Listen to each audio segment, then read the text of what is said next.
Hey, welcome to the Japan Mobility Show, and a whole lot of crazy here. We're at the Toyota, Lexus, and Century displays, and how would you call the atmosphere in here? Oh my gosh, it's exciting. Everybody is looking forward to the future. What is Toyota and Lexus bringing for the future? And one of the most popular things on the floor is the most popular thing on the floor is the Land Cruiser FJ. So this was announced actually before the show.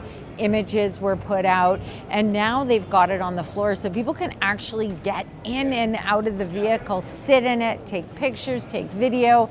So it is pretty exciting, and you know what? I think it looks great. It will be a big hit if it comes to the North American market, but we're not going to get this exactly. So everybody's like, oh yeah, the FJ's back. Yeah, kind of, for other markets, not for North America. Apparently, there's going to be something that's kind of similar to this, not the same, with a slightly different name. So this has a 2.7 liter four-cylinder. I'm not sure if it's that old 2.7 liter that was used in Tacoma forever. We had one of those. Yeah. Those engines ran forever. It's probably going to be a modern version. It is off-road capable. On the inside, it's got the transfer case switches, those sorts of things. There was a ton of people getting in and out of this, so you're just going to have to live with the fact that there's a lot of people in the shots. We can't overstate how many people are interested in this utility, because Land Cruiser came out last year in our market, and they're everywhere. I could totally see a baby Land Cruiser being the ticket. Absolutely, and you look at the screens, and really they do look very similar to Land Cruiser. Now, people who own an FJ, which was totally iconic, this doesn't look like it. There was actually a guy who was in there taking pictures who owns an FJ, and he's like, what? This is pretty cool.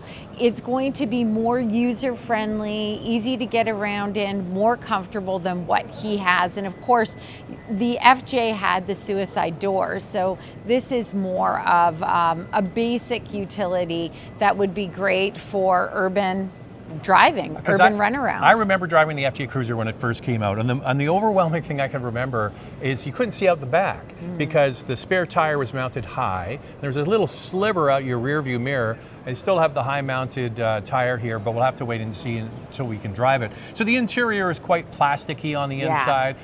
They're obviously going to try and hit for a price point with this kind of vehicle. So it's got Toyota grade interior, as Andrea loves to call it. There are knobs and switches, which is fantastic. A good old chunky shifter, even a handbrake, which is really nice to see. Digital instrument cluster and a large screen, which is kind of like the gateway into every car these days. The back seat feels, that's why I'm saying RAV4 platform. I don't know, but dimensionally, that's how it feels. Yeah, and the seats are pretty comfortable. I sat in them. They're manual seats. I didn't see a height adjustment. Heated front seats, no ventilated front seats, but this is just a model that's on display. Who knows how many trims that they would have available. No heated rear seats. You do have a seat belt latch that you pull down. I doubt very much we would get something like that for the North American market. That's for the middle third row seat. That's right. Exactly. Not third row, second row seat. Second row seats, the middle of the second row for the 3 passengers. That's right. There is a power driver's seat on this model, however. But I think the looks, you know the Jeep Renegade, the small baby Jeep? Yes. And then you take that and you make a baby with the Honda Element. Remember the Element was that sort of Tupperware kind of thing? It kind of, and then you throw in a little bit of spices from Toyota Land Cruiser, and that kind of what I think it looks like. I don't know if I see it. What I really see is Land Cruiser, just a smaller version of it. I thought the cargo space was a really good size considering the size of the vehicle, but I did notice that there are no windows further back. Typically you have windows in the cargo area. Oh, that's right, yeah. But there aren't any. So it feels a little bit dark in there. So that's the C-pillar is thick, which is kind of where I see Renegade. That side cutaway looks similar to that. Anyway, I want you guys and ladies to write below and tell us, first of all, does this intrigue you? Would you be interested in it? And what do you think of the looks? I like the looks. I think it looks good. The color is good. I think it's a great one to have on display. That blue is popular anyway in the Toyota lineup.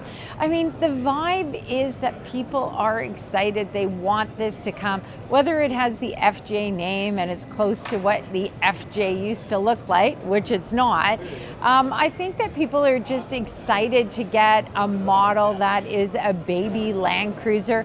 Maybe the pricing, if it comes to North America, will have a more affordable price point than what Land Cruiser is at today. Well, you would hope it would be under a 4Runner, right? So you've got 4Runner is now turning into quite an expensive product. So if it came in under that and above RAV4 would be a nice place for it to land. Yeah. But it's exciting. Well, you know, we talk about this in our regular segments we call Questions, Coffee, and Cars. So if you're new here, please subscribe to that so you can watch those. It's like, are there more utilities that Toyota can jam in to their lineup?